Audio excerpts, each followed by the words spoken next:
Hey guys, welcome to Mix in America episode 2. I'm titling this episode, What Are You? Because that's a question I get a lot.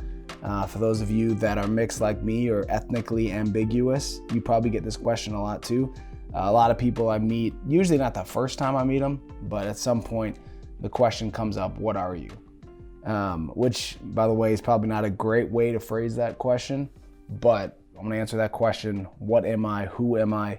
Where am I from? I think it's important in these times when there's more and more race conversations happening in America, which I think is a great thing. I think it's important to tell your own story and share your own experiences. And I think for you to understand where I'm coming from and to kind of set the stage on everything I say going forward, not just today, but in next week and future podcasts that I do, but that you understand where I came from and who I am. And I titled this Mix in America. So let me tell you who I am. Let me tell you my story of what it was like growing up mixed in America. I will tell you, this is not a sad story. This is not a difficult story. There are certainly things in my story that are difficult. There are certainly things that should maybe move you a little bit, I guess emotionally, maybe to do something or at least to think a little bit differently. But I'm not here to try to tell you some sad story about how difficult it was being, half black growing up in America, because honestly, looking back at my life, it was pretty good. I'm not here to complain. I'm not here to get any pity, poor me, any of that stuff. But I do want you to understand where I'm coming from, so you understand my perspective a little bit, if that makes sense. So this is about my story. First of all, my story starts with my parents. In general, in life, I'm not anywhere where I am in life without my parents. But specifically when I'm talking about my story of my racial background, who I am, what I am, when people ask, what are you? It starts with my parents. So my mom is black, my dad is white. Usually that's the answer that I give people when I get that question, what are you? Well, my mom's black. My dad's white, my mom's black.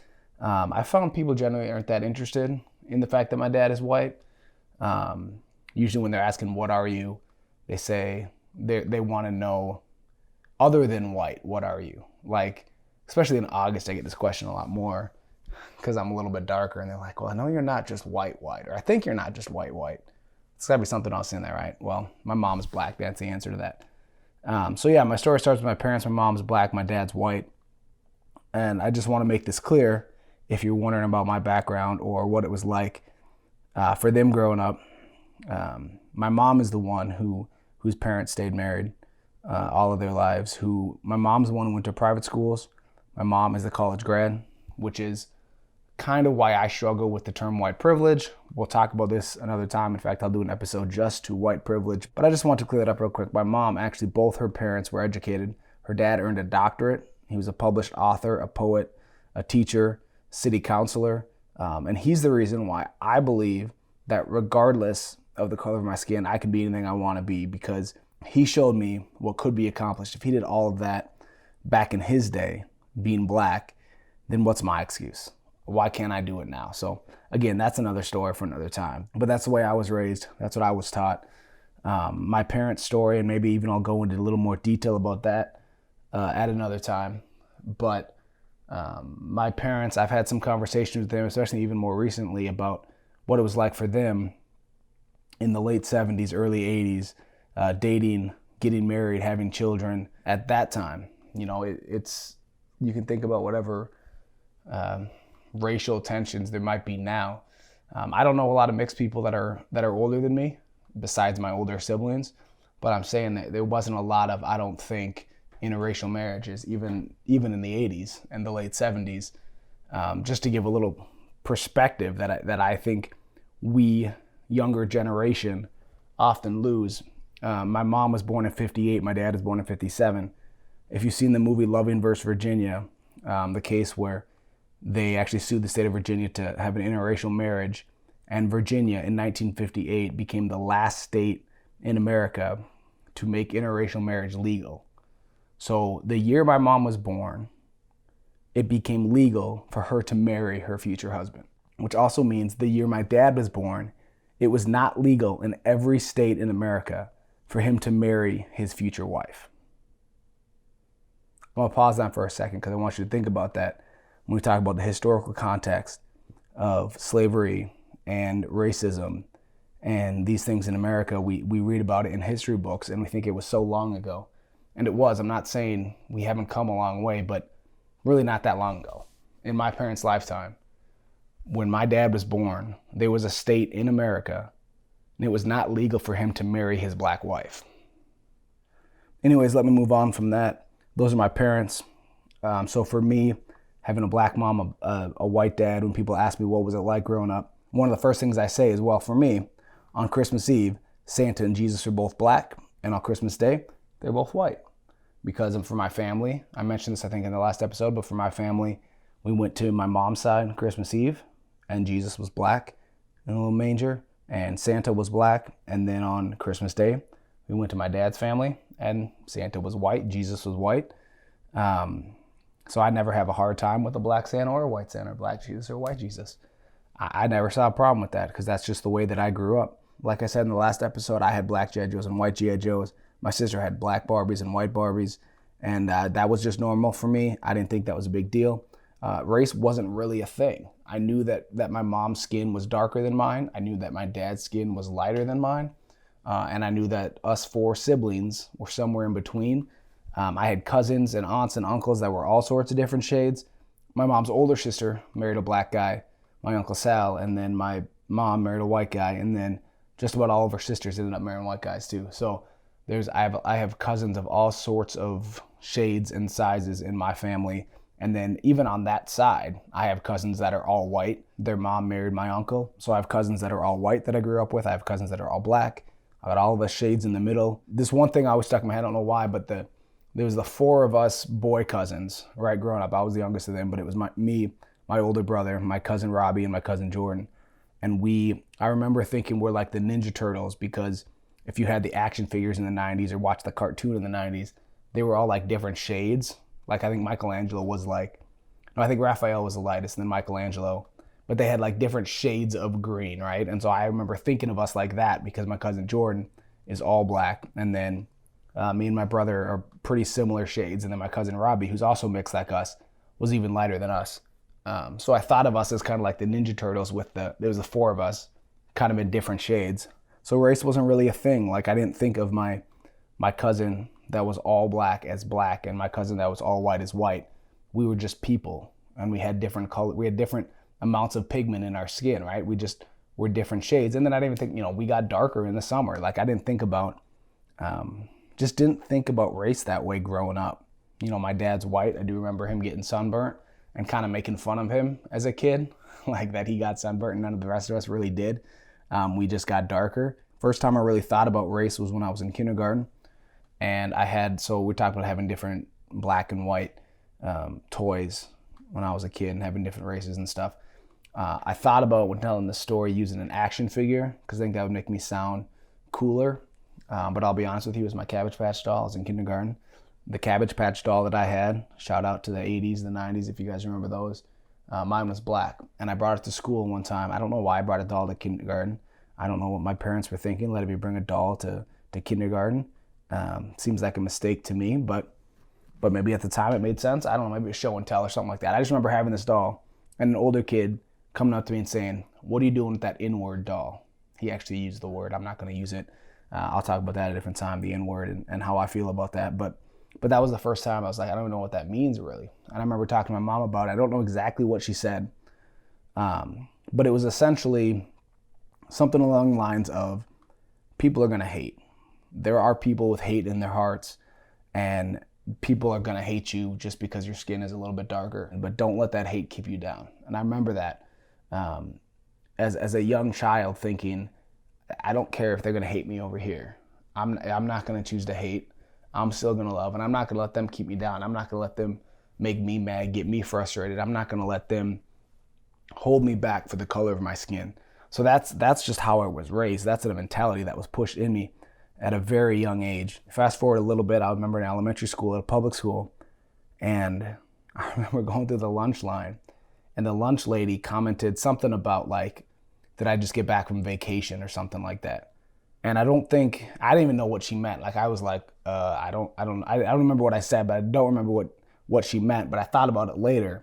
She was commenting on my tan, and I don't think she meant it in a racist way, but it was like just a weird thing. Like, no, I don't have a tan. My mom's black. Like, I remember thinking that as a kid, like, what? Like, I don't know. That was really weird. So again, this is a lot of my experiences with race. It's really not all that negative. It's really not all that intense. But what I say is, when you're white, you don't ever think about race. When you're black, you think about it most of the time. When you're mixed like me, you always think about it.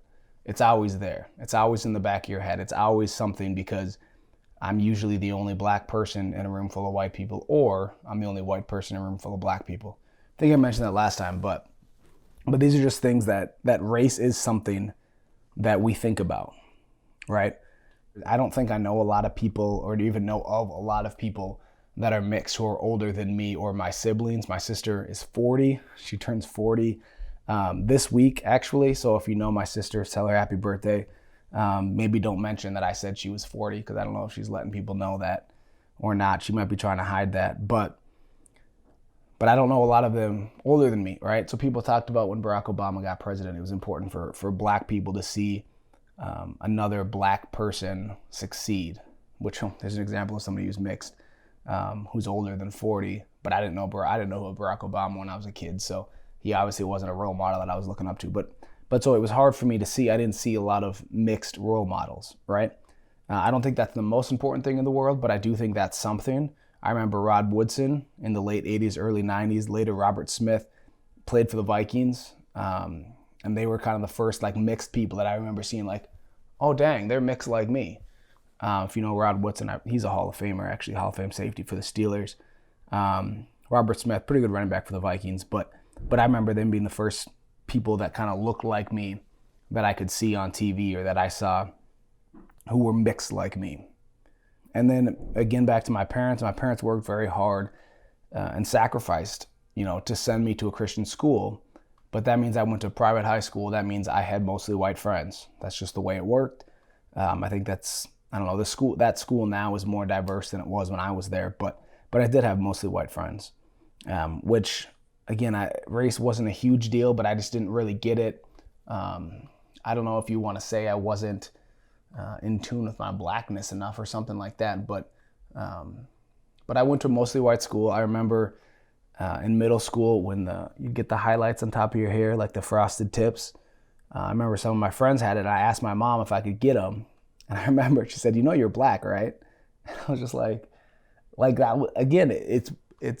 I thought about it. I was like, oh, maybe being black is different, and not that it was like a completely different thing, but it was like, oh, you're not white like your friends.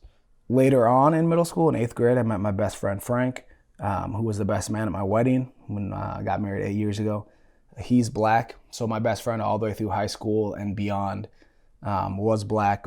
But other than that, and we had one Asian friend too, Aaron. So we had a couple. But other than that, it was a lot of white people that we were surrounded with. Again, not saying anything wrong with that. This is just my experience. I did grow up with a lot of white people around me. Not a whole lot of diversity. Graduated high school, freshman year in college. College was a different thing. College was a very different experience for me, even though I went to a pretty small, sheltered Christian school. It was still a very eye-opening experience for me, I guess I would say. I remember my freshman year. It was second semester, we were in the cafeteria, and my roommate, it was just a random roommate I had been assigned to, so I didn't know him before that. But it was second semester, and in the cafeteria, we were talking about something, and somehow it came up. I said my mom was black. And he literally stood up and said, "That's what you are." Like, he said, "I've been wondering since move-in day what you were, and I didn't want to ask you. I didn't want to offend you. So I just wondered." And he said, "You were so good in this." We had Spanish class together. He's like, "You're so good at Spanish. I thought maybe you were Hispanic," which I get that a lot. A lot of people think I'm Mexican. But it was just, I don't know, it was funny to me that he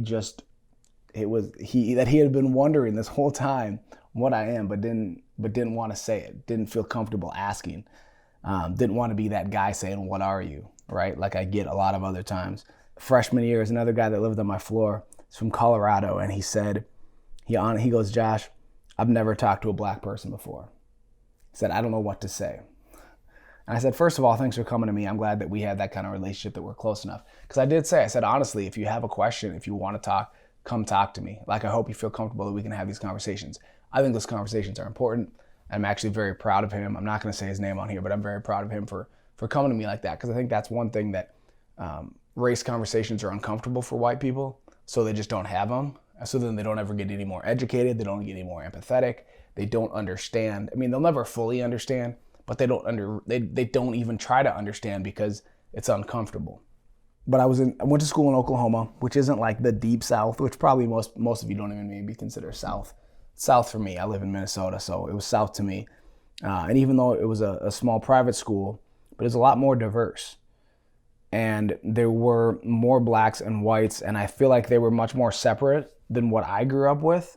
I don't think it was intentional, but I just noticed that the other blacks at school kind of found each other. They were just more comfortable around each other, and I don't know what it is about, if you've read Pastor Miles' book about third option, in-group bias, if you walk in a room and you see someone that looks like you, or you know someone that talks like you, maybe somebody else wearing a Vikings jersey, I'm going to be naturally inclined to go talk to them. We're going to have that in common. I think that's, from my perspective, I think that's what happened a lot when I was in college. And it didn't really, and I don't know if it was me, I don't know if it was them, but I didn't really fit in that group. And I don't know if it's because they didn't really see me as that black, or just because of the floor that I lived on, the guys I happened to be friends with, but it kind of left me on the outside because I didn't really fit in. I remember one time, a friend of mine who lived on my floor came over to play Madden. He brought another friend with him. He was black. The guy he brought was black. And he introduced me as, this is Josh. He's half black, so he can say the N-word. He won't, but he can. So I feel like that's another thing that kind of, another moment in my head that sticks with me when having race conversations or talking about my race experience is, I can say the N-word. I won't, but I can. But not just that, but that he had to like explain that, or like tell him that. Like, I feel like I actually joked in college with some of my friends about buying a shirt that just said my mom is black. So just like have that. So initially when you meet me, you don't have to ask, what are you? You don't have to introduce me to somebody else and try to explain that and have that conversation. But just let you know, get it out front. My mom's black. So, but it was interesting that he felt the need that he had to even say that he had to introduce me that way. I had a black girl in college told one of my friends that I was pretty cute for a white guy, which I thought was funny. These are just some of my experiences. But I just thought that was funny because then she told him, well, he's half black. And she goes, oh, I get it now. Like, I guess she was only into black guys or something. Which is reminds me of another thing, and I got to keep moving along here. But one of the first questions I got, like a decent amount in college, when people found out I was mixed, was, do you prefer black girls or white girls? And I was like, what? Like, I don't have a preference. Like, I like girls. Like, if they're black, if they're white, whatever. Now, I did happen to fall in love and marry a white girl, but that was never like my plan. Like, I didn't set out, to find a white girl and marry a white girl, or I didn't really have a preference. And I thought that was even a weird question, but apparently it was fairly common because I actually got that more than once when talking to my friends at college. I had two different white girls tell me that they could never date me because their parents wouldn't allow it. Not saying that I was ever really necessarily interested in those girls or like anything was even happening, but they kind of made that clear, or at least we were friends, both of these different girls. So I got to know them a little bit. So it wasn't like a random thing like, hey, nice to meet you. By the way, I could never date you because you're black. But I did have people tell me that. I did have a couple girls tell me that their parents, actually one of them said their parents wouldn't be happy. One of them was like, no, I could never bring you home to my parents. And then I had one girl I knew in college, and she won't even, I'm not going to say her name or anything, she won't even remember this. I'm sure it was such a small thing to her, but to me it was a big deal. We were talking about something, I don't remember what it was, but I remember saying, well, yeah, I'm black. And she said, well, you're not like black. You're not actually black. And she was trying to say, I guess, that I was half black. And I think, and again, she won't even remember this. It wasn't a big deal to her, but for me, it was like, for the first time in my life, and this is So dumb because it's not that big of a deal. But just being real with you guys, first time in my life, I felt like I was not half black, but only half black. If that makes sense to you, like identity issues are a big thing for everyone, but especially when you're mixed, it can be difficult to kind of find out where you fit and where you belong. But I always, before this conversation that I had with this white girl, I thought of myself as black and white. Like when I was in a room full of black people, I was another black person. When I was in a room, like I felt like I was both. And this conversation and what she said here, I feel bad because she probably has no idea. She would probably feel bad if she heard me say this, if she knew I was talking about her. But honestly, she could probably hear this and would not know that she's the one that said this because she probably doesn't remember it at all. But that was the first time when I really felt like I wasn't fully white or fully black. I was only half black and only half white. And I'm sorry, it's not a huge deal. That's why I think this whole conversation I'm having is just to let you know where I'm coming from. I'm not trying to get pity or make you feel bad, or even try to emotionally move you one way or the other. I'm just telling you my experience. So for that to hear that from someone say you're not black, and I should have just brushed it off, and I did, and it's not a big deal, and I don't want you to think I need to see therapy and get this worked out because I'm okay. I'm really all right about it. But that's the thing about being mixed is you're never the minority, but you're also always the minority. I mean, it's not easy being mixed. I don't understand why even in 2020 still they can't let you choose more than one race on a form, right? You guys that are either all black or all white or Hispanic or Asian or whatever you are, you don't know how annoying it is to fill out a form, whether it's a standardized test or a job application or whatever it is, and you have to check a box of your race and it clearly says only check one. I don't understand why it's so hard to put another box or let you check another box so that you can say you are more than one race. I don't get it. I don't understand it. You have no idea the anxiety that it has caused. If you're not mixed, you don't know the anxiety that it causes when you get a form and it says check one box only for race. So yeah, I mean, at some point, I'm gonna do a podcast just on identity issues and what it's like. Everybody struggles with identity, I think, especially as you're younger. But who you are is such a big deal, and it was honestly difficult when you're mixed to find out who you are and to not know what box to check on a form. And when somebody meets you and they say, "What are you?" So I'll do a whole podcast probably on just identity, but for now, I just want to say, if you do meet someone who, like me, is ethnically ambiguous, I guess I'll use that word. I like that. I like that phrasing. It sounds cool, ethnically ambiguous.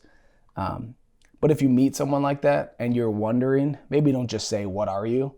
I think it's okay to ask that question. It's probably more okay when you're more comfortable with somebody and you know somebody well, because I have no problem I personally don't have any problem having these race conversations. I think it's great. So if you do ever want to ask me any questions, talk to me about it. If you know me, then come talk to me. Ask me questions. I promise you I won't get offended. I won't get mad.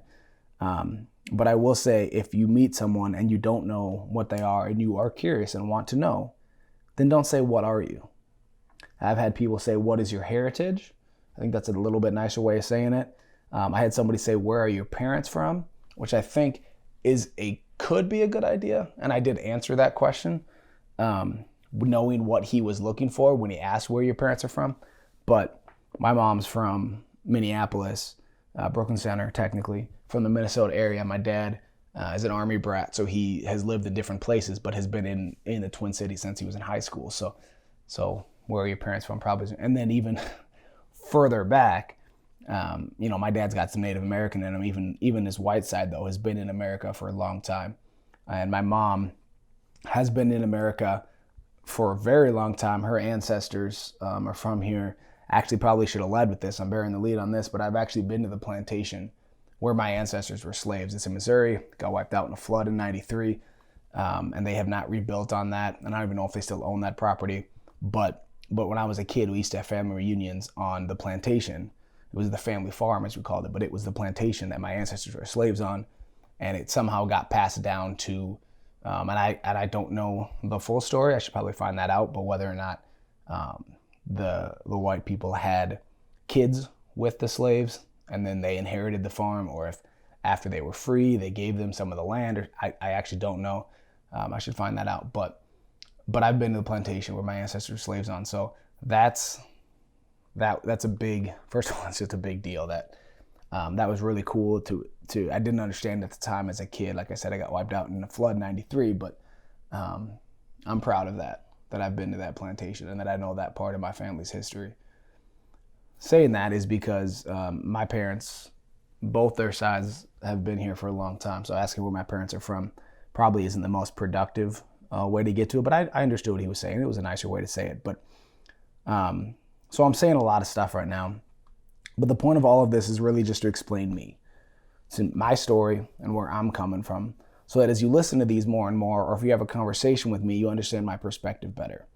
We all have different perspectives because we all have different stories. And you can argue about facts and opinions and numbers and how much racism still exists in our country or not, but you can't argue with someone's experience. So I just think that's one of the most important things you can do, is share your story, share your experience, and more importantly, listen. I think a lot of conversations I've had with white people right now, they don't know what to say. But that's okay. You don't have to say anything, just listen. Find someone that doesn't look like you and ask them for their story. So if I were to have one takeaway from all of this, if you stayed with me this whole time and listened to all of this, I would say this is the point. The power of someone's story and someone's experience and someone being heard.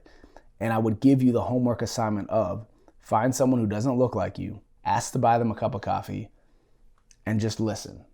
You don't have to say anything. Just say, tell me your story. Share your experiences with me. I want to understand this a little bit better, right? Because everybody's going to have a different perspective. Me growing up mixed in Minnesota is going to be different than somebody who grew up black in Atlanta or in the South somewhere. It's just, you're going to get different experiences. And I think that's important. I think there's power in our story. I think if you'll take the time and listen to somebody, you'd be amazed at what you hear, and you'd be amazed at the possible friendship relationship that comes out of that. I just think that's such a powerful thing. So that would be your assignment. And I have a lot to talk about. Maybe you're listening to these and you feel like, when is Josh going to get to the point on race relations? There's all this stuff going on right now in America, in our own state, Minnesota, Minneapolis. I need you to understand me first and my perspective first. I will get into all of that. I have some topics ready to go. One of them is police brutality specifically, and what's going on in Minneapolis right now. But to be honest with you, I haven't found resolution, I guess, yet. And I'm not saying I ever will, but I have a lot of thoughts about it, but I'm not ready to share it because I need to have some more conversations first. There are people that I've reached out to, one of them being my cousin, who's a police officer. I want to have these conversations first and come with, because I'm just not a reactionary person. I'm somebody that thinks about things a lot. And I want to come with the best information. I really want to know what I think and what I believe before I try to share any of that with anybody else. And I certainly don't want to say something stupid that's going to lead somebody on the wrong direction. So I'm going to be responsible and do my homework on this first. So I promise I will get to that at some point in the next few conversations. But I want to take some time and not just be reactionary, but really learn about this, talk to people about this. I think next week I'm going to talk about white privilege. Because that is, I'll tease it a little bit. Growing up, I talked about my family, what I was able to see my grandpa accomplish, the family my mom had, and the family versus the family my dad had growing up. And white privilege was almost a curse word in my house growing up. So I'll go into that next week. Hopefully, you just heard my story, know where I'm coming from. Again, if the only point of this is find someone who doesn't look like you, sit down, ask them their story. White people, if you don't know what to say right now, it's okay. Just listen. That's it. Sorry it got so long. Thank you for listening. Join me again next week for episode 3 of Mixed in America.